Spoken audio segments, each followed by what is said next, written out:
సన్న వడ్లకే బోనస్. కాంగ్రెస్ అధికారంలోకి రాగానే ధాన్యానికి 500 బోనస్ ఇస్తాం. అది అసెంబ్లీ ఎన్నికల ముందు మాట.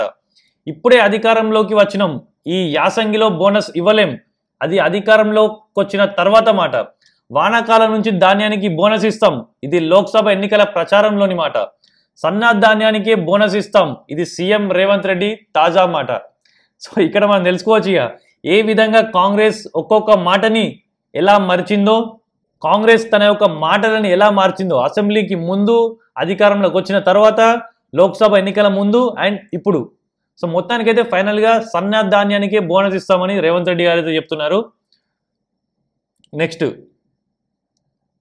సో ఆంధ్రజ్యోతికి వెళ్తే, హిందూ ముస్లిం అని విడదీయను, అలా చేస్తే రాజకీయాలకు అర్హున్నే కాదు అంటున్నారు నరేంద్ర మోదీ. మా ఇంట్లో ఈద్ జరిపే వాళ్ళం. ఈరోజు పొరుగున ఉండే ముస్లింలే అన్నం పెట్టేవారు. గోద్రా తర్వాత నా ప్రతిష్టను దెబ్బతీశారు. ప్రతిపక్షాలు పూర్తిగా విఫలం. ఇక పాలనలో ఎలా సక్సెస్ అవుతారు నరేంద్ర మోదీ. నెక్స్ట్ ఈనాడు జగిత్యాలకు వద్దాం. ఇక్కడైతే మనం ఒక న్యూస్ కనబడుతుంది.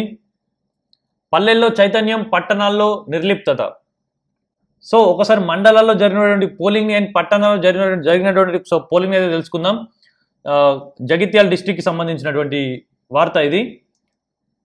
పట్టణాల్లో పోలింగ్ శాతం, మెట్పల్లిలో 44,807 ఓట్లుండగా 29,730 మాత్రమే పోలైనాయి. నెక్స్ట్ కోరుట్లలో చూసుకుంటే 61,828 ఓట్లుండగా 42,321 ఓట్లు పోలైనాయి.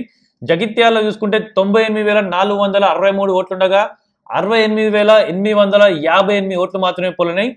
69.93%.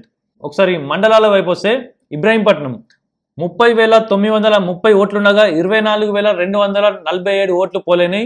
కోరుట్ల రూరల్ 30,790 ఓట్లుండగా 24,194 ఓట్లు పోలైనాయి. మల్లాపూర్ 40,622 ఓట్లుండగా 32,137 ఓట్లు పోలైనాయి.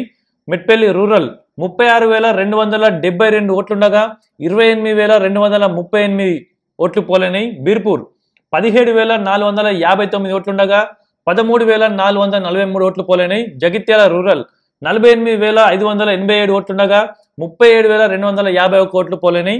రాయ్కల్ 51,994 ఓట్లుండగా 39,887 ఓట్లు పోలైనాయి. సారంగపూర్ 20,172 ఓట్లుండగా 15,413 ఓట్లయితే పోలైనాయి. సో ఇక్కడ పట్టణాలకు మండలాలకు డిఫరెన్స్ చూస్తే, పట్టణంలో 66%, 68%, 69% మనకు కనబడుతుంది ఇక్కడ. ఒకవేళ మండలాల్లో విలేజెస్లో చూస్తున్నట్టయితే 78%, 78%, 79, 77, 76, 76, 76, 76. సో అంటే దీన్ని బట్టి చూసుకోవచ్చు, పట్టణాల్లో కంటే మండలాల్లోనే ఎక్కువ శాతం పోలింగ్ అనేది కనిపిస్తుంది. సో ఇవాళటి హైలైట్స్ అయితే ఇవి. మరిన్ని హైలైట్స్ కోసం చూస్తూనే ఉండండి పీపుల్స్ టాక్ యూట్యూబ్ ఛానల్. నేను మీ వినీత్ క్యాదాసు. Thank you.